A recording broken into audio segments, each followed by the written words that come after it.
Unti-unti nang nasisira ang relasyon ni Robert at Gina nang dahil sa mag-inang Bestie at Susan. Gusto na sanang magbago ni Bestie para sa kanyang anak umano at ayaw na niyang sumunod sa mga utos ng kanyang ina dahil batid ni Bestie na ang kanyang ina ay ginagamit lamang siya para sa pera. Ngunit kung kailan handa na si Bestie na magbago, tsaka naman siya magkaroon ng problema dahil sa ipinagtapat ng kanyang ina.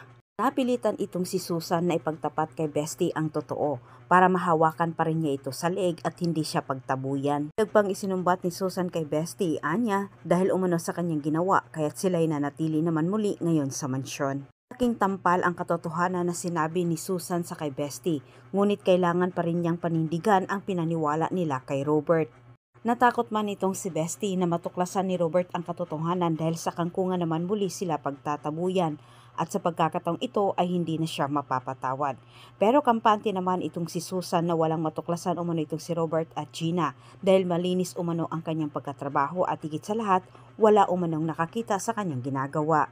Ngunit ilang pagkakasira sa relasyon ng mag-ama ang siyang maging tulay para mamulat sila sa katotohanan. Sinusulsula naman ni Susan itong si Bestie na pagbubutihin umano nito ang pagpapanggap at kailangan umano nilang makuha muli ang loob ni Robert. Sa ganitong paraan, si Robert na umano ang magpapaalis kay Gina sa mansyon.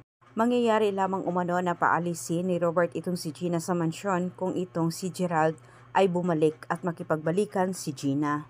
Sa mga sinabi naman ni Susan dito kay Bestie, tilang may gagawin din siya at sila ang gagawa ng paraan para si Gina at Gerald ay magkabalikan. Samantala, tilang umaayon ang panahon sa masamang pinaplano ni Bestie at Susan para kay Gina at Robert.